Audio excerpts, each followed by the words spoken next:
Fala pessoal, estou nessa terceira série do vídeo, eu vou apresentar o que é a lógica de programação. Talvez você já tenha ouvido falar desse conceito antes, pode parecer algo sofisticado, mas nada mais é do que operações booleanas, operações lógicas e condicionais, controladas por meio de programação, por meio de código.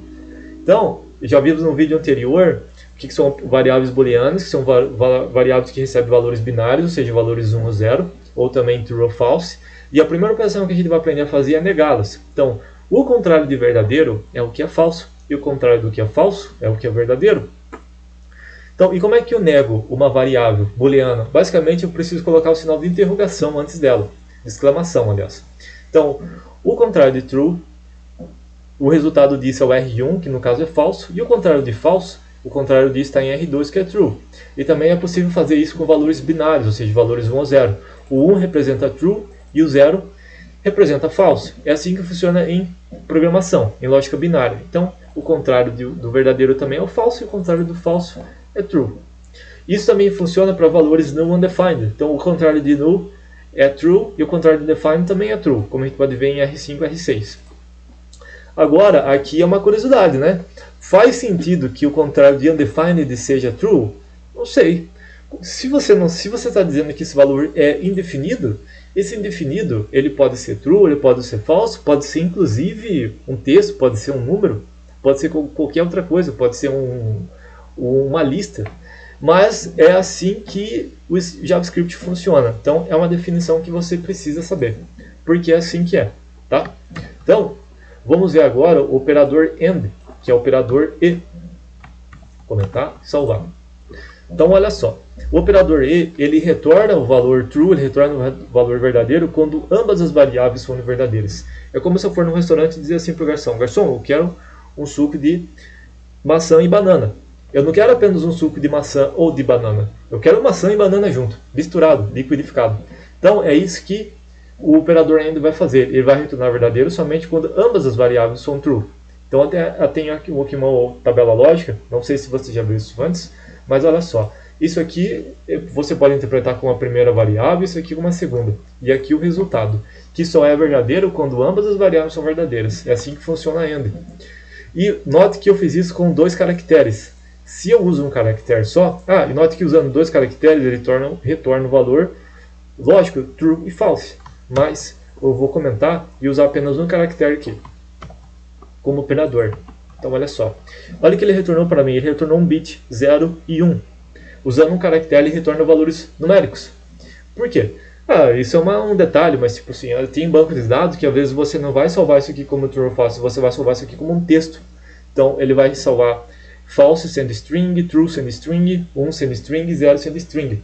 Tá? E isso pode causar alguns problemas, então vai do programador da forma como ele quer fazer. Aqui também tem uma tabela lógica, usando valores binários, é o equivalente, né? Tipo true 1 e 0 igual false. Tá, explicado isso, vamos ver o OR, operador OR.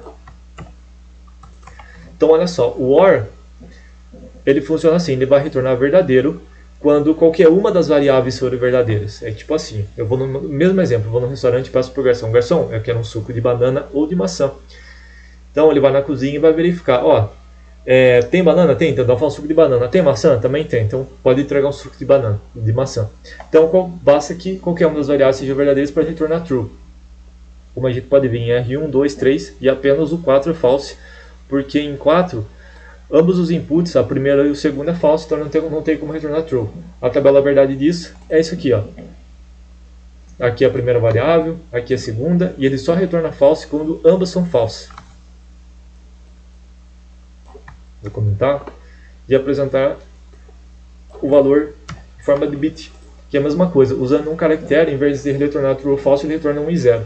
Tá? 1, 1, 1, 0. Beleza?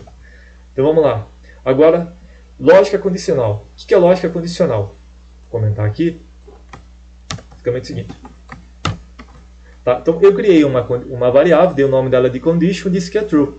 Aí eu escrevi o seguinte: if, se essa condição for true, esse bloco de código aqui que está dentro desse conchete é executado.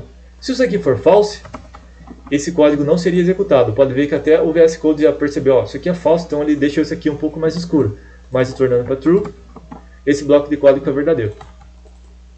Eu vou salvar, e olha só, código will be executed, ou executed. Código será executado. Mas se eu trocar isso aqui para false, e vou salvar de novo, veja que ele não retornou nada. Vou salvar aqui, ó.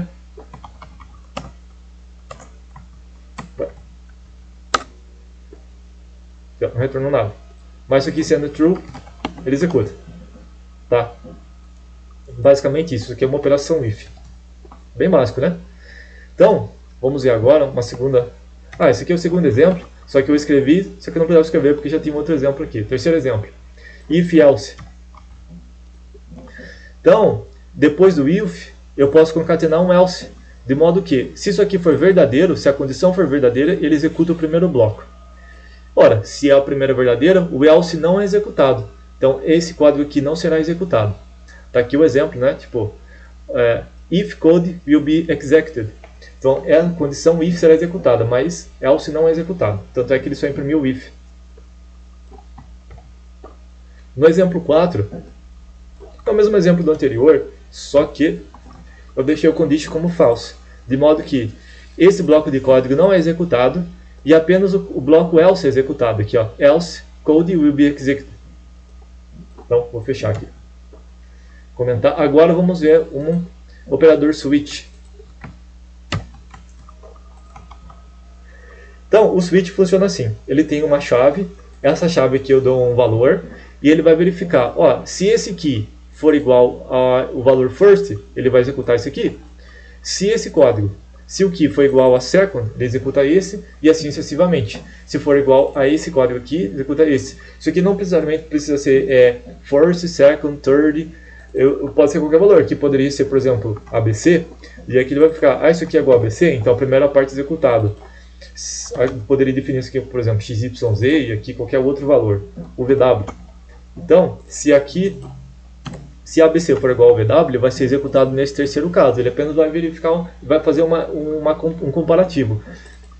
Caso isso aqui for verdadeiro, executa esse. Caso esse, executa esse. Caso o terceiro, executa esse. É assim que funciona.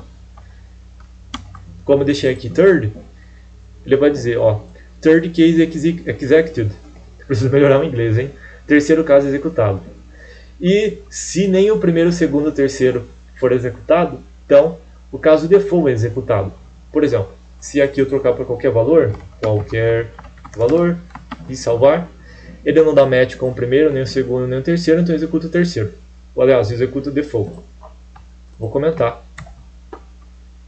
E ver o próximo, que é um caso semelhante. Eu ainda não expliquei o que é um objeto, mas isso aqui é um objeto, tá?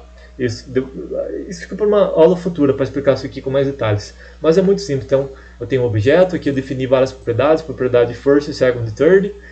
E aqui eu chamo esse objeto que eu dei o nome de switcher, e aqui eu passei aqui para ele. Qual é aqui? Third. Então ele vai procurar third. Existe third? Se existir na key, então o valor de result vai ser igual ao third, que no caso seria 33. Mas se eu passar qualquer outro valor, ele não vai encontrar, não existe key, não existe qualquer valor aqui, ó, uma key dessa forma. Então ele não retorna nada. O resultado disso aqui é undefined. Então é isso. Isso aqui é a aula de operações lógicas, e a próxima aula eu vou apresentar operações básicas de matemática.